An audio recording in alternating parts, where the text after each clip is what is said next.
What is going on, you totally radical YouTubers? It's Radical Rich here again with another Lego review. And this is set number 76311. And this is Spider-Man Across the Spider-Verse. And this set has Spider-Man Miles Morales and Spider-Gwen and Officer Jefferson, I think is Miles' dad, and the lame Spider-Man villain currently known as The Spot.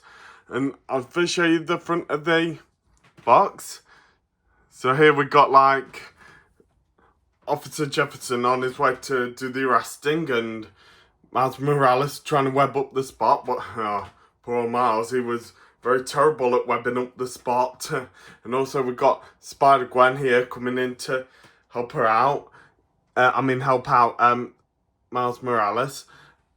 So, and also here we got like a little grocery store. And the only reason I bought this set was because I've heard that you can like in future they're gonna like connect this set to other sets, a bit like how they did with some of the Harry Potter sets.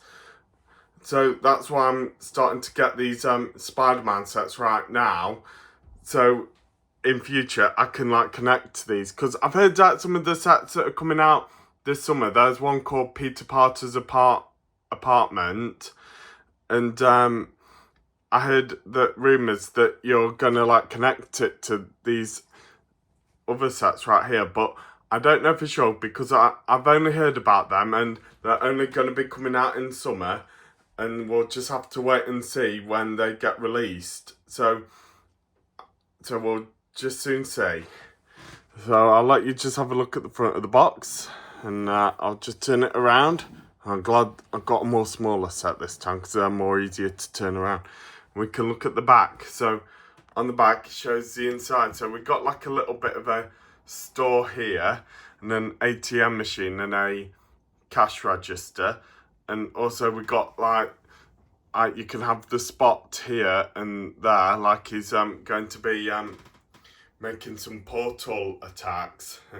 So anyway, me and Trevor here. Hey Trev. And also Lincoln, I don't know where he's gone. He's in here somewhere, but I think he's gone and sat down somewhere. I'm going to put this together right now and we'll get on with the review. Right then, with it all built up, let's get on with the review. So first off, we'll start off with the minifigs and then we'll start off with the background part. So first off, we'll start off with the boring minifig, the cop. I like to say common New York police uniform. I like to say his face bit looks almost a bit like Baxter Stockman's head mould a bit from the 2012 Ninja Turtles sets. And also on the back there, he's got like a big star on his back to show that he's the police.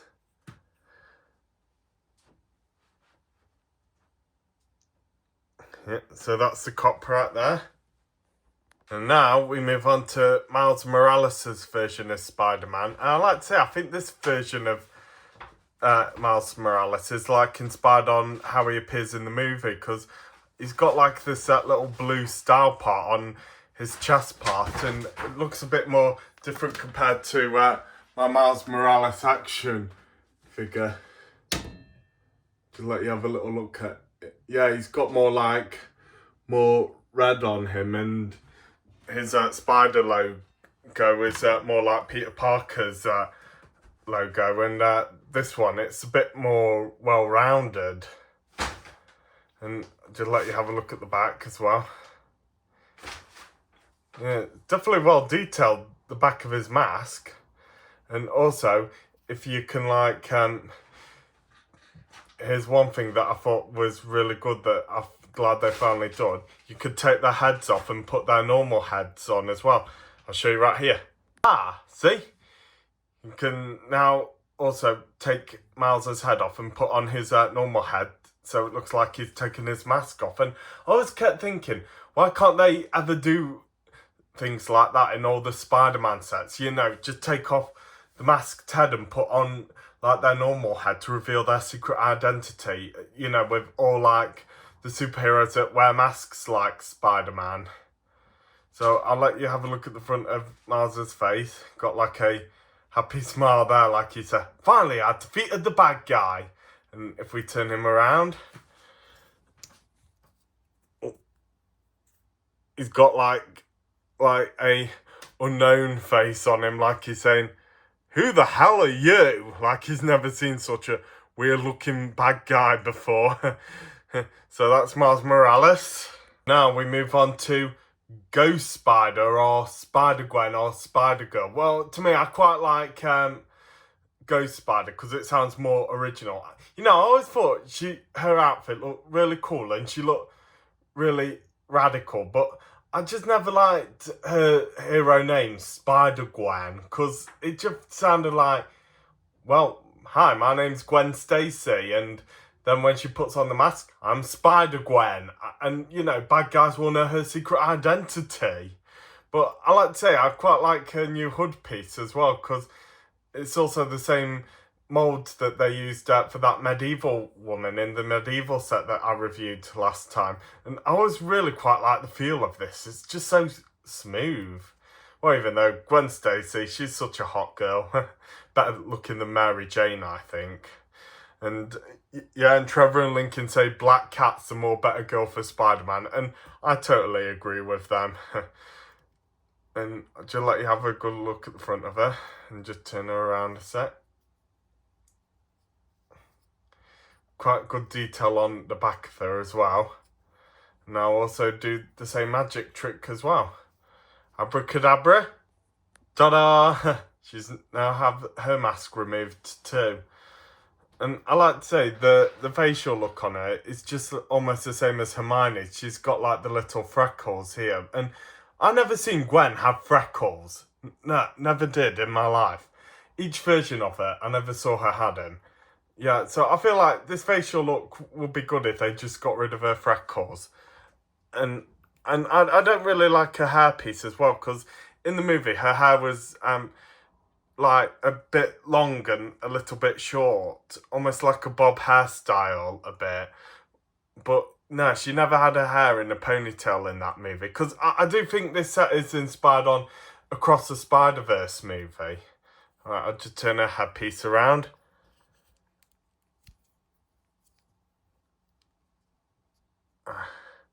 And she's got like an angry face, like she said, yep, they did my looks wrong.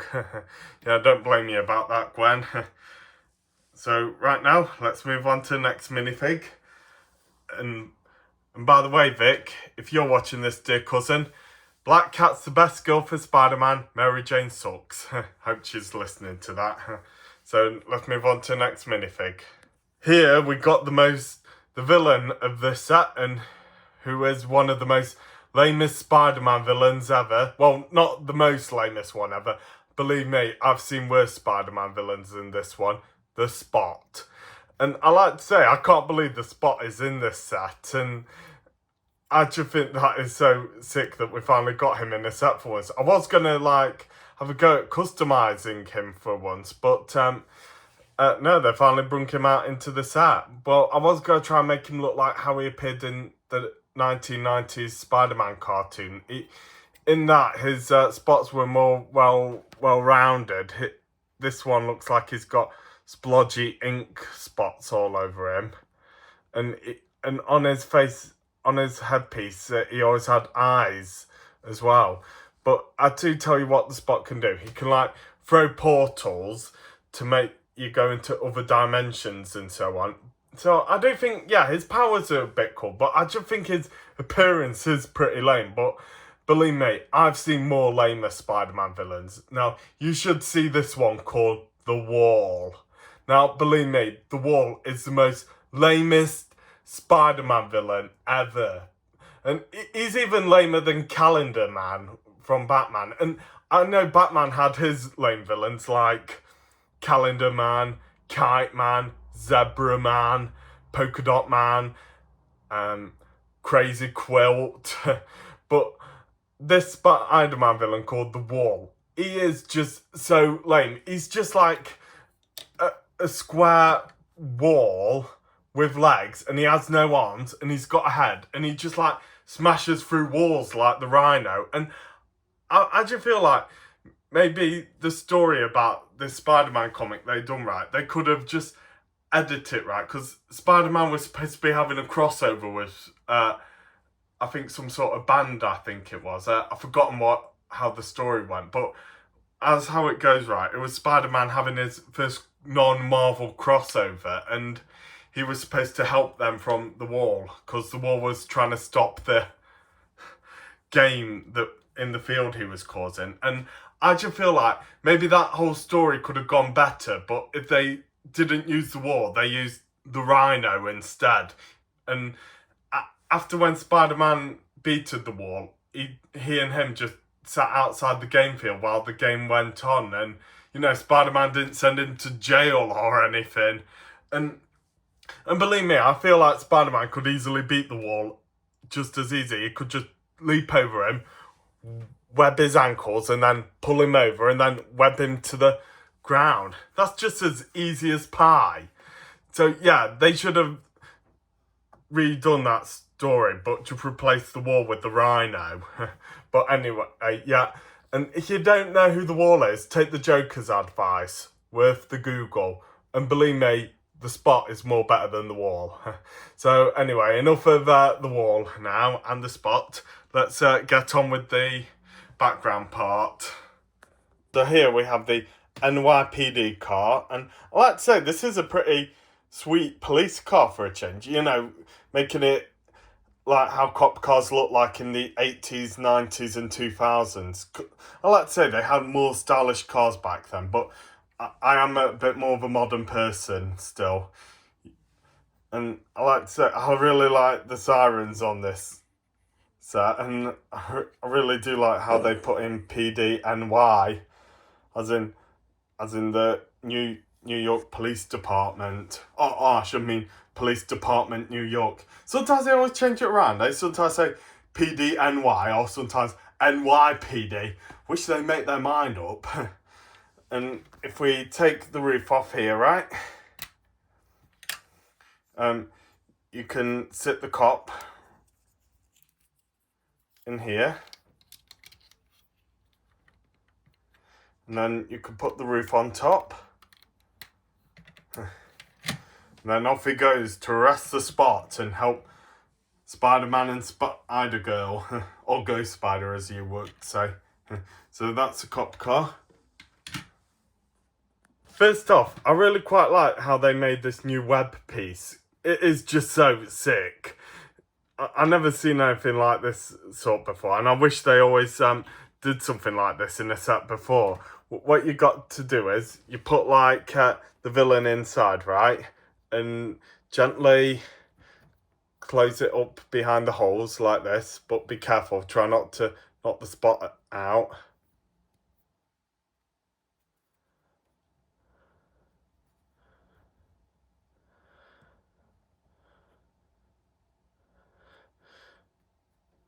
Yeah.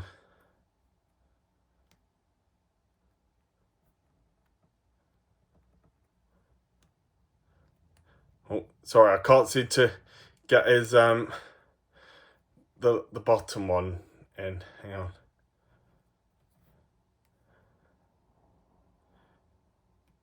There you go. Now there's the Spot all webbed up, and we can put him out here onto this little slot hole here. And there he is, all webbed up. And here come the cops to arrest him. So off to Arkham Asylum for you, Spot. Well, I've forgotten what they call the prison in Spider-Man. I think it was Ravenscroft, I think. But not as mean and nasty as Arkham Asylum. But there we go. We do have a Marvel's version of Arkham. So there's all the Spot all webbed up. And I like to say, I like this new version of the web accessory. It's a bit less ropey and more plasticky and a bit less swingy. But I do like the old web version more, because, you know, you can make Spider-Man swing a bit more better. So, yeah, I do prefer the old version of the web. So now here we go on to the convenience store. So here outside here we've got a Deal, I don't know how to pronounce that, Deal and Groceries. And we've got like an ATM sign. And this is pretty well detailed. And here we've got like a little fridge here. Oh, hang on, let me just... Here, open it up. Oh, sorry, just skidded there. Just open it up like this. And we've got some ice in the back. Sorry, no drinks for sale. I think they sold out. and also, if you flip it round, and do keep an eye on this little fan part here, because you have to push it here with your thumb or fingers or whatever. And you turn this around, and here's the inside of the convenience store. And where I said where you press your fingers, you press it, and the ATM falls out. So it's like for the spot to steal. So I'll just put the ATM back. And here we got like a cash register. And here we've got 2 portals here for the spot to come in and out. So what you can do with this, right? You can like you could say you can like put the spot on this part here, like he's just coming out of the portal. Oh, hang on, just got there, like he's coming out of the portal. Or you can do this, right? You can take the spot in half, right? And if you delicately put his legs on like this, I'm thinking I might craggle his. You might have to glue it on and clip him on there. Got it like he's going through the portal and coming out the other portal. But we'll see when the time comes when I display this. And also, I really like how they put like the little grocery parts here on sale. It's almost like a modular. Now, speaking of modulars, this is one reason why I bought this set. It's because if you look down here, right, you can see like little hole piece. You can see like little hole pieces here, like clipping in onto modular parts. And also, we've got them here as well. And also, if you look up a bit and check out the top parts here, they've got like the smooth parts of clipping together like modular roofs. So I have a funny feeling that they're going to like make some more sets, and you know, you can clip them onto all these parts like future sets that are going to be coming out, or almost like how they're doing with some of the Harry Potter sets. And I'm glad now that they're going to do this now with Marvel stuff, and I hope in future they'll do it with other Lego sets as well, like with the DC sets and the Star Wars sets and the Jurassic Park sets and all sorts as well. so yeah, so get ready for the upcoming Lego Marvel sets, because I've heard in August, I just hope Lego changed their mind about this. I've heard that they're going to be making an Oscorp tower, and I've heard it is going to be like one of those small ones where you just turn it around. But I just hope Lego changes its mind and makes it a modular instead, because I think we do need a modular of Oscorp tower, and other Marvel themed modulars we need the Baxter building where the Fantastic Four live. But I've lost hope for that this year, because I've heard the Fantastic Four versus Galactus Lego set coming out this year. That's going to be the only Fantastic Four set coming out. So I've lost hope for the Baxter building this year. And another modular they could make Kingpin's Tower, Fisk Tower. And I've also seen these modular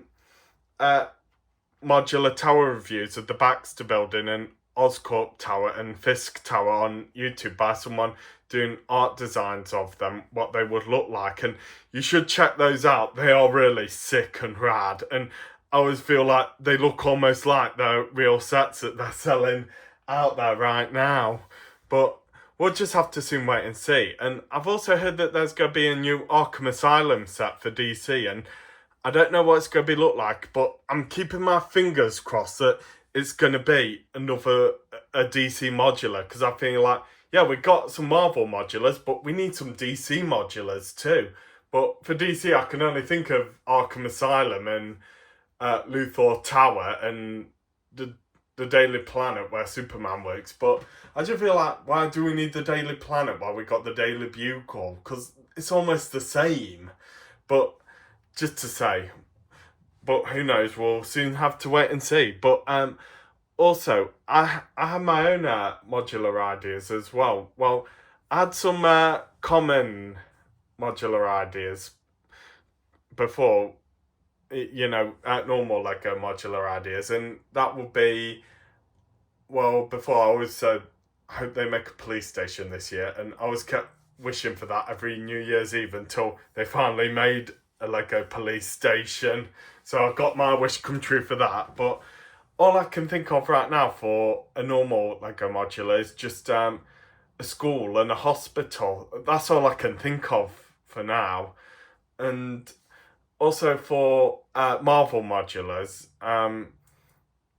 all I can think of is, well, I would have liked it if we got an Empire State Building. Well, an Empire State Building, Marvel themed, when the Empire State Building kept appearing in a couple of Marvel comics. And for some other superhero modulars, I would have liked it. Yeah, I really wish they'd bring back Lego Ninja Turtles. I really miss that because I'm such a Ninja Turtles fan. But for a modular, for a Lego modular of Ninja Turtles, I think the Channel 6 building would have been a good modular. We could have had make it a mashup between the 80s Ninja Turtles and the 2012 Ninja Turtles. I did watch the 1987 Ninja Turtles. I used to watch that when I was little because my cousin got me into it and he was a big fan of it. And there was a version in 2003. I didn't quite like that 2003 version much. I know it said it stuck to the original comics a bit, but I weren't into it that much. The only character in it I thought was just good was just Shredder. But I never liked Raph in that version because, he was always he was just very selfish, I thought. Because when I saw him wanted to work alone in the Michael Bay movie, he just wanted to work alone because he was scared, because he thought he was scared about losing his brothers, and he thought the other turtles would have been better off without him. And in the 2012 version, Raph wanted to work alone because he thought everyone was against him a bit. But the way how I saw him wanting to work alone in the 2003 version, he just wanted to work alone just for his own selfish needs. And he was always a bit of a bully to Mikey. And, Mikey's my favourite turtle. And he always wanted to be the leader of the group in a selfish way as well. And I saw in the 2012 version there were reasons why he wanted to be the leader of the group, because Leo kept doing thoughtless and selfish things, getting the other turtles into danger, and Raph kept thinking, oh, I should be leader because I wouldn't let any of this happen. Well, anyway, that's the end of my review, and I hope you liked it, and please subscribe. For Trevor. So say hi to everyone on YouTube, Trav. You're right there, Trav.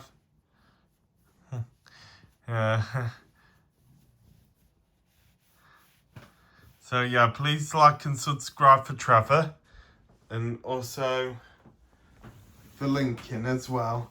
Say hi, Lincoln.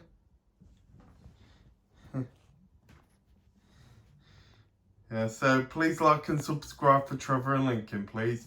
And I'll soon see you all in the next video.